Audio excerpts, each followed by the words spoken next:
এই যে আচারের বয়াম। ও ফুলকপির আচার, এটার তো ব্লক করলাম। ও আচ্ছা। বাবা রকি, তুমি তো আদারে বাদারে কি সব ব্লগ মলক করে বেড়াও। আমাকে বৌমার আচারের অর্ডার আল্লাহর রহমতে দিন দিন অনেক বাড়ছে, মাশাল্লাহ। তুমি তো এগুলোর ডেলিভারি দিলেও দু একটা পয়সা কামাই করতে পারো। ও একটা, এটা কোনো বিষয় না, পৃথিবীর যে কোনো জায়গায় ডেলিভারি হয়ে যাবে। এই এক বয়াম না রকি ভাই, ওই যে পেছনের দিকে তাকান, এতগুলা কার্টুন সবগুলা ডেলিভারি করতে হবে। ও এই সব কয়টা? ওইটাও কোনো বিষয় না, 2-3 মাসের মধ্যে সব ডেলিভারি হয়ে যাবে। আপনি খালি ফুলকপিকে ক্ষেত থেকে তুলবেন আর আচার বানাবেন, আর বাকি চিন্তা আমার উপর। রকি ভাই 2-3 মাস না, 2-3 দিনের মধ্যে এগুলা সব ডেলিভারি দিতে হইব। ওইটাও কোনো বিষয় না, তো আমার কয়টা শর্ত আছে। শর্ত? কি শর্ত? আমার একটা বুম বুম বাইক লাগবে, আর উইকে 2 দিন ছুটি লাগবে, আর সকাল 12টার আগে আমাকে কল দেওয়া যাবে না, বিকালে ব্রেক লাগবে 2 ঘন্টা। বুঝেনি তো ভাবি, এই ব্লক টক বানাই তো। তোমার একটা হেলিকপ্টার দিলে ভালো হয় না? চালাইতে জানো? যাতে সেটা কোনো বিষয় না, আমার অ্যাসিস্ট্যান্ট সাদ্দাম আছে না, ও শিখে নিতে পারবে, এটাই বাস্তব। আমার ইন্টারভিউটা আগে নিলে হয়তো না, কতক্ষণ ধরে বসে আছি। স্যাংরা প্যাংরার ইন্টারভিউ পরে নেন। চাচি, আমরা তো ডেলিভারি ম্যানের ইন্টারভিউ নিতেছি, আপনি করবেন? না না, আমার পোলার জন্য। হ্যাঁ তো হেই দুপুরবেলা ভাত খাইয়া ক্যারাম খেলতে গেছে, এখনো ফেরনের নাম নাই। তাই ভাবলাম ওর হইয়া যদি আমি ইন্টারভিউটা দিই। আচ্ছা চাচি, আপনি একটু বসেন। বসতে পারি না গো, কোমরে বিষ বেদনা। তোমরা রাত দুপুর গেলে কি করো?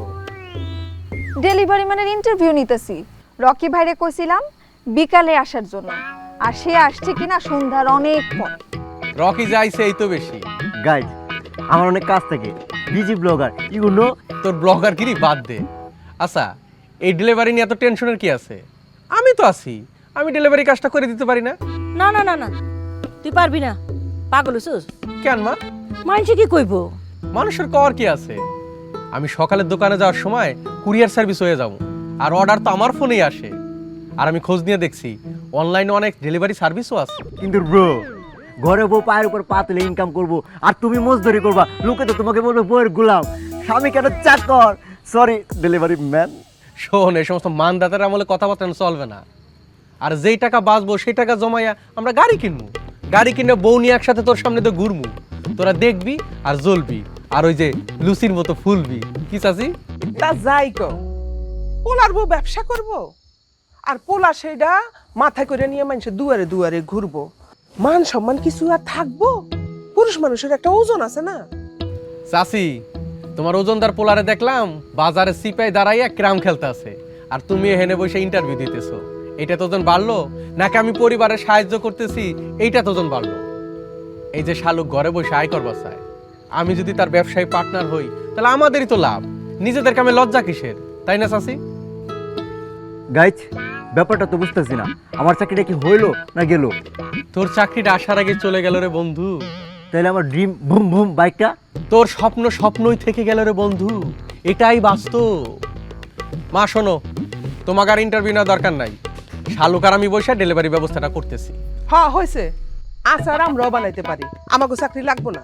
চাচি, আপনি আচার বানাইতে পারেন, তাহলে তো আপনার একটা ভিডিও করতে হবো।